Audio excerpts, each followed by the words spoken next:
nagising mo kada umaga, no? Oh. So normally, Yeah, so finally, after 2 years. 2 years ba yun? Oh, 2 years na gusto kong pumunta dito. Ito, Yan. yellow-legged hatch. Ito, yellow-legged Dutch, oh. Saan ang kukunin na ano? Sino kuha sana yan? Si itong saan ang kayang grabing ganda dito na yun. Ayan, oh. Ito, yellow-legged hatch to. So ayan, Larry Romero, yellow-legged. So ayan, Lodi. So talagang intact leg band, wing band dyan. Hawakan mo. Tsaka, So itag mo na lang ako sa vlog mo. yan, so ito, Larry Romero na yellow-legged Dutch. Yes. So legit, Lodi.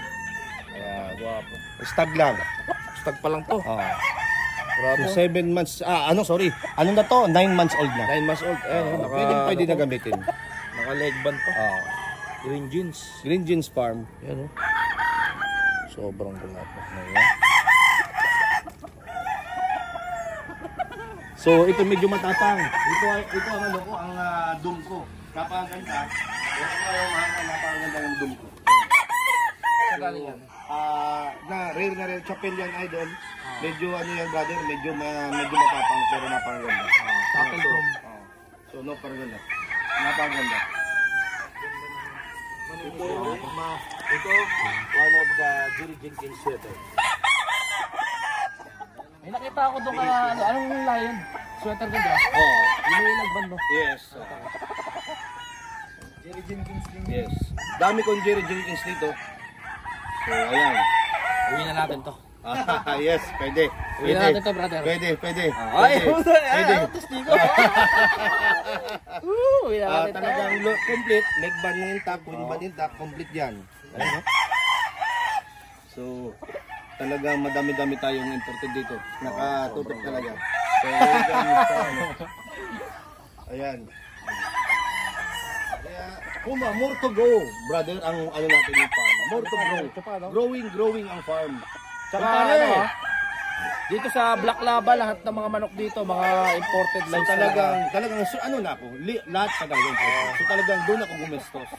So nauna ko gastusan yung mga imported kasi sa totoo lang, kaya ko na magpundar ng kasing laki ng malaking farm. Kasi malaki lang ang gastos ko sa imported. Million talaga. Siyempre, ilan na yan? Sabihin natin kulang mga 8 to 10. So malaking farm na sana yun. Hindi pa pala natin to uwi, ang dami pa pala doon, mag-iikot muna tayo. Tara, sample dito. Double no. So, tapos sumawakan mo to. Yan ang... Kasi ako, hindi naman ako nakakapunta ng Amerika. At ito na rin yung chance ko na makahawak ng mga manok na galing Amerika. Talagang yan, makikita mo, leg back intact yan. Dito sa Black Lava, parang dinala na yung Amerika dito. Ay, yes, boy. Dimper, breeding materials. Yes, Lodi. Maklin na Larry Romero. Ito lang, ito ang bago ko na Maclean Hatch na Larry Romero. Ang ganda ng kulay. Makapon. Larry Romero, pasok, lapit ka, brother. So, ayan. Malayo pa lang, maklin na talaga. So, yan ang ano natin.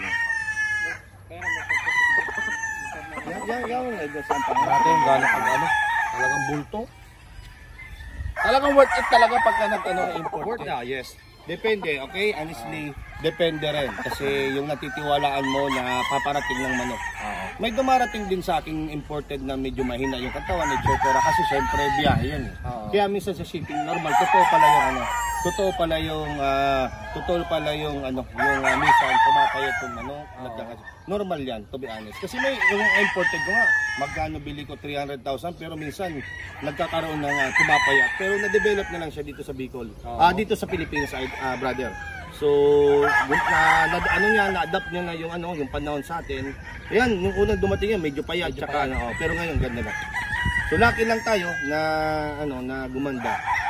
Ayan, Green Jeans Farm. May leg ba, no? Complete. Yan ang patunay, huwag natin mawawala, brother. Kasi yan ang patunay na legit na imported.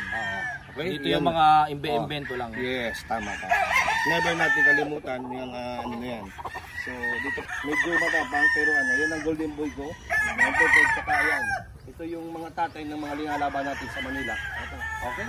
So another Jerry Jenkins. Ito Jerry Jenkins pa.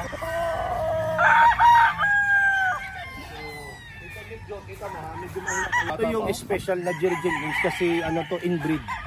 So parang seed fowl na to ni Jerry Jenkins, ha? Sa ilang times siyang pabalik-balik. So yan yung seed fowls na pinopost ko.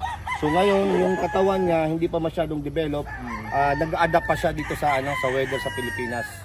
Okay? So one of the beautiful rooster. Yes, Jerry Jenkins. Okay? So ayan, ito another 5K sweater. Okay, another 5K sweater na imported brother. Okay, so ito, okay, double nose family yan. Gwapo na ito pag ano po, mga white stray na, no? Yes, opo. So ano, Noy! Ini ang tipaano ko sa kay ano mo, ni bagang pipaka ko sa imong 5K oh. Ini ang wara ka, huy. Parang gwapo. Ilang mo ispar kayo mo? I-spar natin yan mamaya. Pakita ko lang ispar yan. So another 5K sweater na din pair. Okay? Important. May leg band talaga. Ito, kompletado. Complete. Pwede, no? Yung nakalagay yan na date kung kailan. Mukhang magiging ninong ng anak mo si Tingka. Oh! Buhayin natin. So ayan. So ito, ito yung ano natin yung white Santa Rosa. Medyo matapang na ngayon. Malaki talaga siya. Ang laking manok. Ang laki. Big siya. Big boy. Okay? So talagang maganda yung sukat niya. Pero magandang manok. Okay? So ayan ha. Ito yung parehas kay Gio. May pare na green legend ay Maclean na straight comb na Jerry Jenkins Maclean. So parehas kami dalawa. Ay, oh, Mas Jerry pogi Jenkins yung sa'yo mo kasi yan na gano'n na. Oh, padry na to eh. Padray na. Okay. So ang Maclean mo, meron kang Jerry Jenkins. Meron, yes, dalawa, okay? Okay, meron ako Jerry Jenkins. Pinagbangga mo rin ba yun? Hindi, sa Jerry Jenkins sa ano, saka ako na ibabangga. Okay. Jerry Jenkins lang muna tayo. Okay. Guwapo. Okay. Ang laki din, no? Ito yung chapel ko.